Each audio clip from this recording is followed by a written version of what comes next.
Vamos para o resumo da lição de número 10 com o título O Cativeiro de Israel, Reino do Norte. Lembrando que após o reinado de Salomão, o reino de Israel foi dividido em duas partes, né?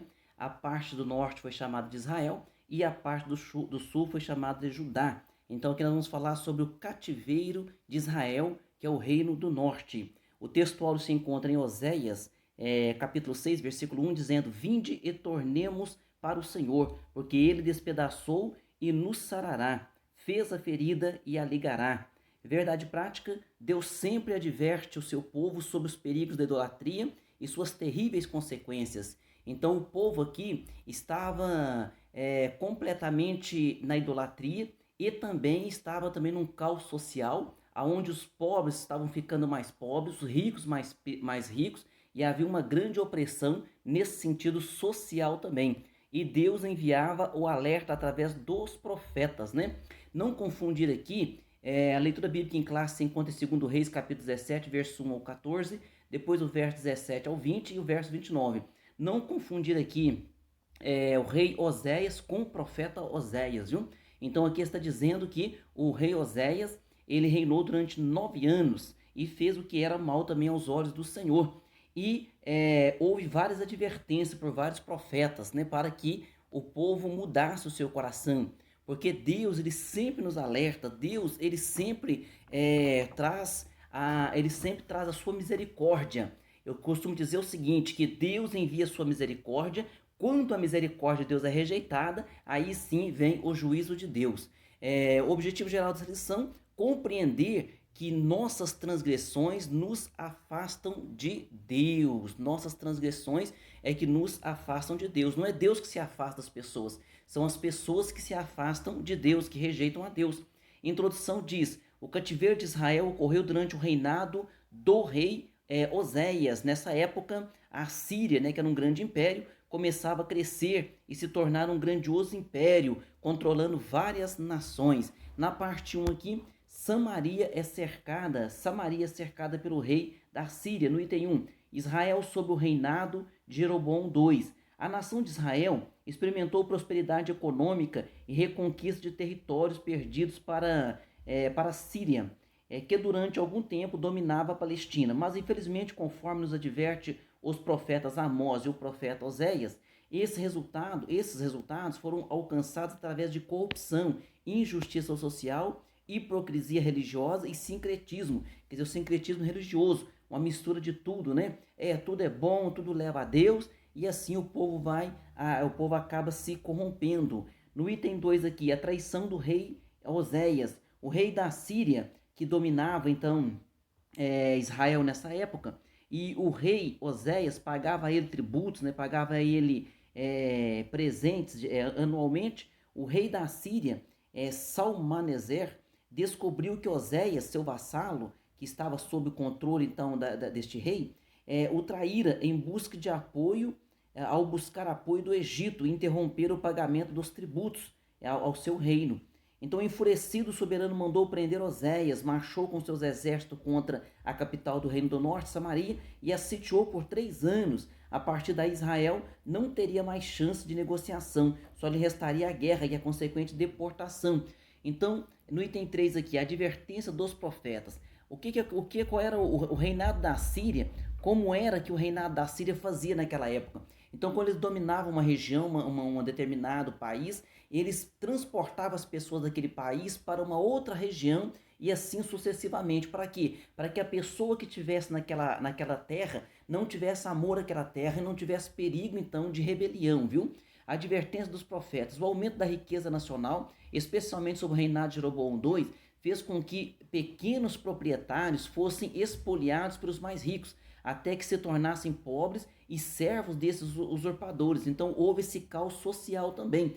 Deus também advertiu sobre isso. Então Deus advertiu sobre a idolatria e Deus advertiu também desse caos social que estava havendo naquela época, naquela ocasião. Então Deus ele quer também que as pessoas tenham integridade, que as pessoas possam ter coletividade, que as pessoas possam se ajudar. Então a Bíblia é bem clara quanto a isso, né? Por quê? Porque a Bíblia diz que aquele que sabe fazer o bem e não faz, comete pecado. Então o Todo-Poderoso sempre abominou o sincretismo em Israel, em que o povo adorava os ídolos e ao mesmo tempo também oferecia sacrifício, cultos a Deus. Então era uma mistura, né? Ao mesmo tempo que se adorava a Deus, também se adorava a ídolos, se adorava a outros deuses. Então Deus jamais aprovou esta mistura. Na parte 2 aqui da lição, os pecados do povo e sua queda. O terrível pecado de idolatria. Desde que o reinado de Israel foi dividido no reino do norte e reino do sul, sempre tiveram problemas de idolatria, mas o reino do norte sempre foi maior este problema de idolatria. Apesar do caos espiritual e rejeição de Israel, Deus queria salvar o povo. Foi então que o Senhor convocou o profeta Oséias para uma situação bastante estranha. Então aqui nós não podemos confundir, né? O rei Oséias foi o último rei do reino do norte ali. Então ele reinou 9 anos, o povo foi levado cativo pelo reinado assírico e também transportou muitas pessoas ali para Israel. Por isso que depois aquela faixa ali de Samaria, né? Foram então depois chamados os samaritanos. Por isso que diz que os judeus não se comunicavam com os samaritanos muitos anos depois por causa disso, por causa da mistura que houve ali.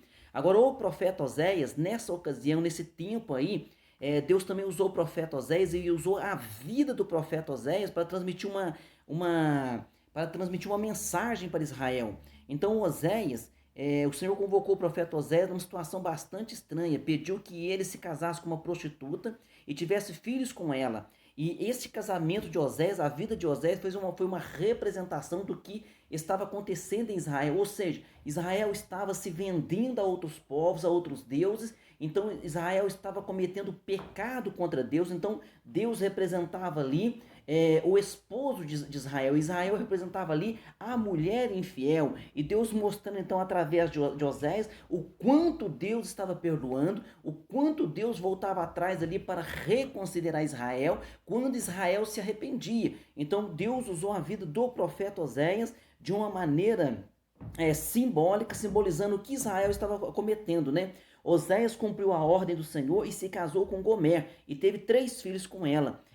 Cada filho do profeta tinha com a prostituta, mostrava a depravação divina com o povo de Israel. Deus colocou o casamento do profeta Oséias como uma lição prática da infidelidade do reino do norte. Nesta metáfora, a prostituta simbolizava Israel que deixava o seu marido Deus para se deleitar com seus amantes, que era o Egito e a Síria. Então Deus usou a vida desse profeta para transmitir uma mensagem muito forte ali ao povo de Israel. No item 2 aqui, outras causas do cativeiro. Os pecados relacionados à exploração e indiferença para com o pobre foram duramente criticados pelos profetas. Então também esse caos social, Deus então também através dos profetas advertiu a eles, né, por causa desse caos social. Na parte 3 aqui, os estrangeiros ocupam Samaria. No item 1, a mistura de gente e o sincretismo religioso. Então, após o exílio, alguns israelitas pobres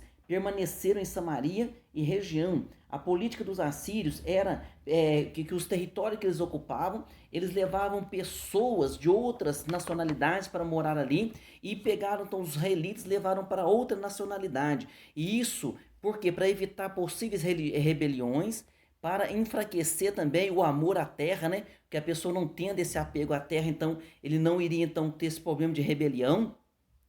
Por isso que mais tarde, então, se diz que os samaritanos não se davam com os judeus. E lembrando que nessa ocasião começou que muitas pessoas ali ser atacadas por leões. E eles mandaram uma reclamação ao reinado lá da Síria, dizendo que eles não estavam sabendo como agradar o Deus daquela terra ali de Israel, e por isso estava tendo aquelas mortes. Então mandou-se ali um sacerdote para quê? Para que ajudasse a eles e que ensinasse a eles o costume do Deus da terra. Imagina isso, né? Imagina o Deus da terra, na verdade, é o Deus do universo, né? Porque o Deus de Israel é o criador dos céus e da terra. Então, por isso que houve essa mistura, esse sincretismo religioso ali entre os samaritanos. No item 2 aqui, Jesus e os samaritanos, apesar desse sincretismo religioso, apesar desse antagonismo entre os judeus e samaritanos, Jesus os contemplou com muito amor. Vocês lembram então da passagem da mulher samaritana, que Deus alcançou ela, e que pergunta interessante que ela fez? Ela falou assim, aonde é o lugar de adoração? É lá no templo, no reino do sul, em Jerusalém? Ou é no norte, em Samaria, nas montanhas de Samaria, nos altos, né? E Jesus então diz que os verdadeiros adoradores adorarão o Pai em espírito e em verdade. Então não seria uma localidade geográfica, mas espiritual, né? E lembram também da parábola do bom samaritano? Jesus então condenando a religiosidade daquele povo de Israel e ensinando, né, que a religiosidade ela tem que ser a prática, a religião, religar com Deus é a prática do amor, né? E não apenas um belo e mero discurso, como fazia ali os fariseus na época que Jesus veio aqui na terra nos ensinar então sobre a salvação através do seu sacrifício. Vamos agora para a conclusão. Não faltou advertências para Israel, para que Israel abandonasse a idolatria. Então Deus enviou seus servos, seus profetas, mas eles não deram ouvidos, né? Oséias, Amós e tantos profetas, tantos outros. Que Deus nos ajude a atentarmos mais para a sua palavra, a fim de não colhermos os amargos frutos da desobediência. Vamos então para as nossas perguntas. Pergunta número 1. Em que constituiu a traição do rei Oséias ao reino assírio? Constituiu que ele buscou apoio do Egito e interrompeu o pagamento dos tributos, né, para o rei assírio, aonde o rei assírio então foi contra Samaria e levou eles cativeiro e prendeu o rei Oséias. Pergunta 2. Em que período ocorreu o cativeiro de Israel? O cativeiro de Israel ocorre durante o reinado de Oséias, do rei Oséias. Não confundir rei Oséias com o profeta Oséias, viu? Pergunta 3. De que forma Deus mostrou seu amor pelo povo escolhido? Deus usou a vida conjugal do profeta Oséias como uma metáfora para ilustrar, né, que Israel estava sempre traindo Deus, mas Deus estava sempre pronto a perdoar a Israel. Pergunta número 4. Quais paradigmas Jesus quebrou com a parábola do samaritano? Quais são os paradigmas? Paradigmas das falsas religiosidade e espiritualidade, né? Então o samaritano ali, que eles não consideravam como religioso, mas na prática ele demonstrou o quê? Ele demonstrou que era amoroso, né? O bom samaritano ali, que ele então pega a pessoa ferida e dá socorro a ela. Pergunta número 5, qual foi a maneira drástica, porém misericordiosa e amorosa de Deus retornar seu povo ao aconchego, retornar seu povo ao conchego do seu amor? Então Deus conduziu o povo de Israel ao cativeiro, à dispersão, para que aquele povo pudesse se arrepender. Então Israel foi para o cativeiro 30 anos antes ali do povo de Judá, porque depois o reino do sul também vai para o cativeiro da Babilônia, que é um outro reinado da Babilônia, que nós vamos falar em outras aulas. Então que Deus nos guarde, nos ajude, para que nós possamos fugir da idolatria e sempre adorar a Deus com toda a nossa força, todo o nosso entendimento e com toda a nossa alma, para a glória do nome do Senhor Jesus Cristo. Deus abençoe você e sua família e até a próxima aula.